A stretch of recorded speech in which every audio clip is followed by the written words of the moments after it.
What's up, guys? It's Nina from ROADIE Free Radio. In today's clip, Larry talks to Erich Miller, FOH Engineer for Pigeons Playing Ping Pong, about the laid-back vibes of the jam band scene. If you want to hear more from Erich, you can listen to the full episode. It's number 125 from March 4th, 2019. Thank you for listening. Thank you for subscribing. Here is Larry and Erich Miller. What do you like about the jam band scene? I think it's pretty laid back, and I can enjoy that. Yeah. I'll admittedly say I wasn't necessarily a jam fan when I got in the scene. I wasn't. It was more like a circumstantial situation, just because the nature of the Blockley and the Ardmore, like they were just jam venues. So because that was where I got the job, I just was around those type of bands. And there's a lot of similarities between the jam scene and jazz, so I can enjoy it from that angle. Yeah. But it's just the people are all pretty laid back. No one's really like trying too hard, which can be frustrating also at the same time. Sure. Because I'm not necessarily the most laid back person. I like to try and be on top of my stuff when I can. Right. But there's a little less pressure, so I can enjoy that about it. Yeah. So, and there's a very like family vibe. Not that I'm like necessarily a part of the scene, because I'm more of like but everyone that goes, I see the same people at every show. It's really, really interesting to see that, and watching people travel like around the country to follow a band is such a wild prospect. Yeah. So yeah, but totally. it's cool to see that though. Like I wouldn't do it, but it's cool that people have that kind of dedication, that like attachment to it. Yeah. I think the ethos of that whole thing too, like you said, jazz has it, jam band, and the punk scene has that as well. In terms of the family thing and obviously the DIY aspect to it, and sort of taking care of one another. It's a pretty cool thing. Yeah.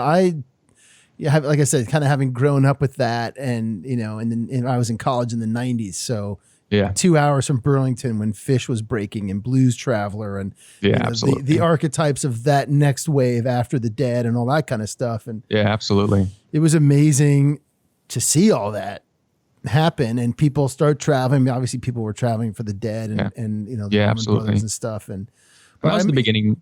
Oh, that was the beginning of like the post-Dead stuff too. Yeah. Like around that time. So everyone was kind of looking for that next thing. Exactly. You had things like the Horde Tour and all this kind of thing, which were great. But yeah, the thing that struck me, which I think and I hope is still true today about the scene, when I went to my first Dead show, I remember looking around and I was just shocked by like the cross sections of people.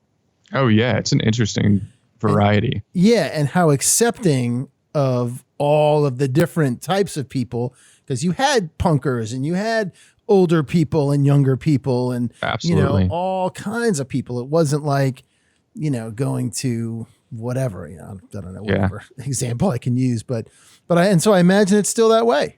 Oh, absolutely. It's funny. My parents haven't been to that many shows, but the few shows they've been to, my mom always says the same thing. She's like, I just can't believe how nice everyone is. Yeah. It's just, I don't know if the last time they were at a show, I guess somebody next to them, they started talking, they were staying at the same hotel and, or something along the lines. They were both trying to watch the Penn State game. So the person next to them pulled up the game on the phone in between like sets so they could watch it together. They're like, I just can't believe how, so it is really, from that, it's nice that everyone's just so nice. Yeah. So, yeah. Well, and again, it's I talked to Peter Shapiro about it, and I bring it up a lot. Vibe.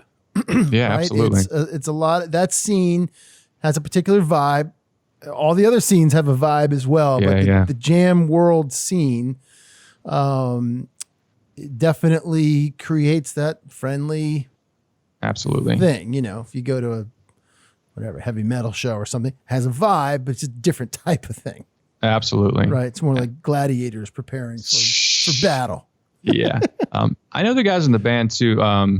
And I think this is like a cue from, I guess they're Big Fish fans, and they like to describe it as what they're doing on stage is they're cultivating the vibe. So like by what they're playing, and where they're just trying to like influence people's mood, which seems to be working. Hey, what's happening, roadies? It's Larry here. Just wanted to thank you so much for listening to this short clip. I really hope you got something out of it. If you can take 2 seconds to head over to iTunes and drop us a review or a comment, we would greatly, greatly appreciate it. Keep listening, keep coming back, stay healthy out there, and remember, no roadies, no rock and roll.